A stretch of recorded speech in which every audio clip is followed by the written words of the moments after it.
श्री गणेशाय नमः। गणेश पंचरत्न स्तोत्रम् मुदाकरात्मोदकं सदा विमुक्ति साधकं कलाधरावतंसकं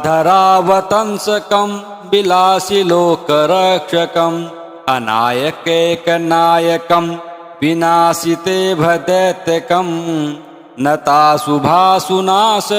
नमामि तं विनायकं न ते तरातिभीकरं नवोदितार्कभास्वरं न मत्सुरारिनिर्जरं न ताधिकापदुद्धरं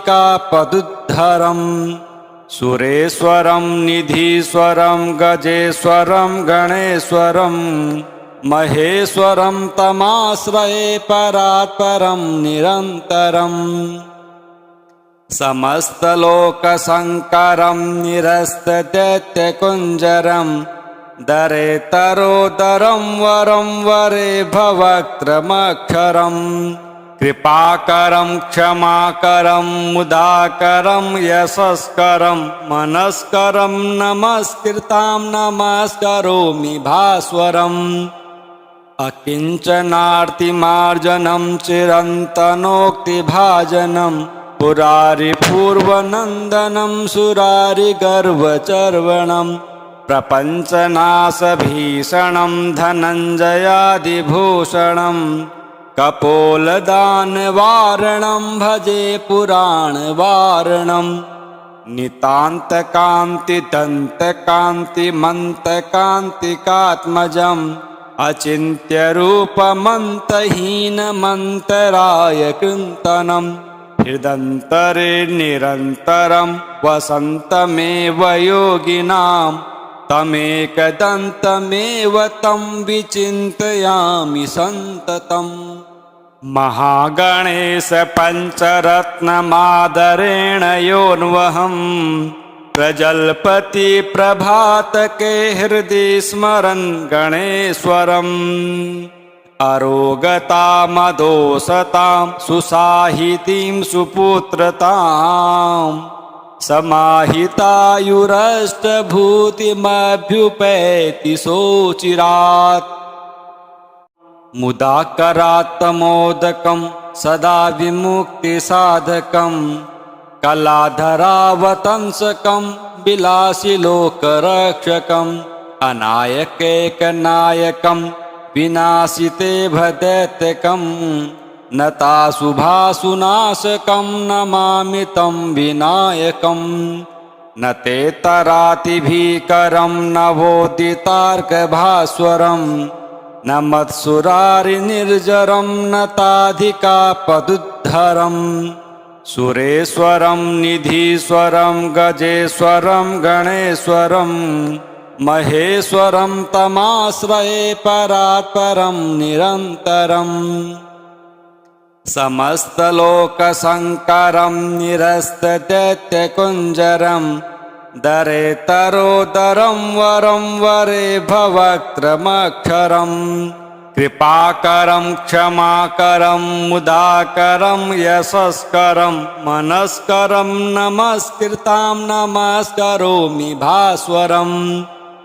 अकिञ्चनार्तिमार्जनं चिरन्तनोक्तिभाजनं पुरारिपूर्वनन्दनं सुरारिगर्वचर्वणं प्रपञ्चनाशभीषणं धनञ्जयादिभूषणं कपोलदानवारणं भजे पुराणवारणं नितान्तकान्तिदन्तकान्तिमन्तकान्तिकात्मजम् अचिन्त्यरूपमन्तहीनमन्तरायकृन्तनं हृदन्तरे निरन्तरं वसन्तमेव योगिनां तमेकदन्तमेव तं विचिन्तयामि सन्ततम् महागणेश पञ्चरत्नमादरेण योऽन्वहं प्रजल्पति प्रभातके हृदि स्मरन् गणेश्वरम् अरोगतामदोषतां सुसाहितीं सुपुत्रतां समाहितायुरष्टभूतिमभ्युपैति सोचिरात् मुदाकरात्तमोदकं सदा विमुक्तिसाधकं कलाधरावतंसकं विलासिलोकरक्षकम् अनायकैकनायकं विनाशिते भदैत्यकं नताशुभासुनाशकं नमामि तं विनायकं न ते तरातिभीकरं नवोदितार्कभास्वरं न मत्सुरारिनिर्जरं न ताधिकापदुद्धरं सुरेश्वरं निधीश्वरं गजेश्वरं गणेश्वरं महेश्वरं तमाश्रये परात्परं निरन्तरम् समस्तलोकशङ्करं निरस्तदैत्यकुञ्जरं दरेतरोदरं वरं वरे भवक्त्रमक्षरम् कृपाकरं क्षमाकरं मुदाकरं यशस्करं मनस्करं नमस्कृतां नमस्करोमि भास्वरम् अकिञ्चनार्तिमार्जनं चिरन्तनोक्तिभाजनं पुरारिपूर्वनन्दनं सुरारिगर्वचर्वणं प्रपञ्चनाशभीषणं धनञ्जयादिभूषणं कपोलदानवारणं भजे पुराणवारणं नितान्तकान्तिदन्तकान्तिमन्तकान्तिकात्मजम् अचिन्त्यरूपमन्तहीनमन्तरायकृन्तनं हृदन्तरे निरन्तरं वसन्तमेव योगिनां तमेकदन्तमेव तं विचिन्तयामि सन्ततम् महागणेश पञ्चरत्नमादरेण योऽन्वहं प्रजल्पति प्रभातके हृदि स्मरन् गणेश्वरम् अरोगतामदोषतां सुसाहितीं सुपुत्रतां समाहितायुरष्टभूतिमभ्युपैति सोचिरात् मुदाकरात्तमोदकं सदा विमुक्तिसाधकं कलाधरावतंसकं विलासिलोकरक्षकम् अनायकैकनायकं विनाशिते भदैत्यकं नताशुभासुनाशकं नमामि तं विनायकं न ते तरातिभीकरं नवोदितार्कभास्वरं न मत्सुरारिनिर्जरं न ताधिकापदुद्धरं सुरेश्वरं निधीश्वरं गजेश्वरं गणेश्वरं महेश्वरं तमाश्रये परात्परं निरन्तरम् समस्तलोकशङ्करं निरस्तदैत्यकुञ्जरं दरेतरोदरं वरं वरे भवक्त्रमक्षरम् कृपाकरं क्षमाकरं मुदाकरं यशस्करं मनस्करं नमस्कृतां नमस्करोमि भास्वरम् अकिञ्चनार्तिमार्जनं चिरन्तनोक्तिभाजनं पुरारिपूर्वनन्दनं सुरारिगर्वचर्वणं प्रपञ्चनाशभीषणं धनञ्जयादिभूषणं कपोलदानवारणं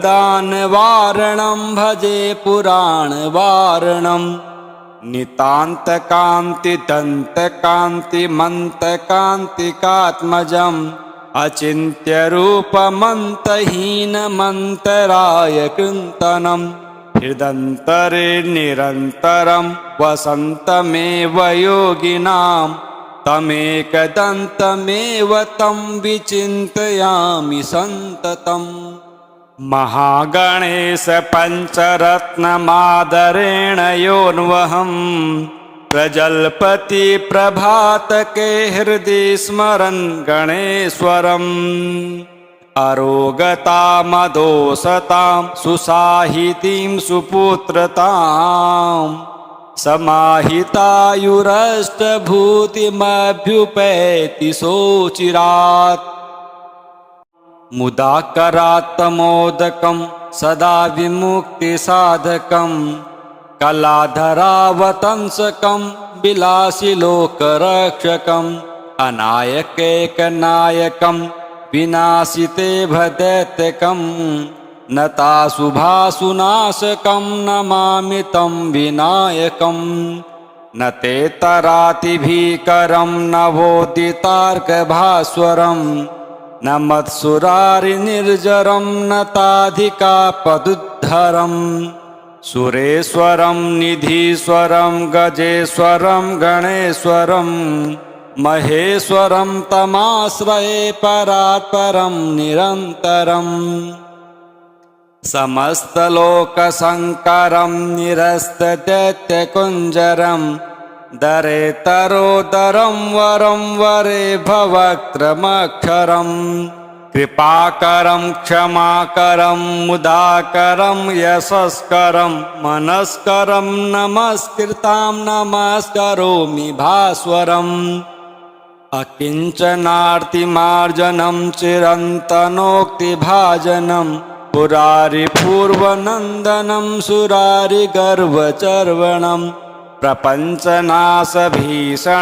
धनञ्जयादिभूषणं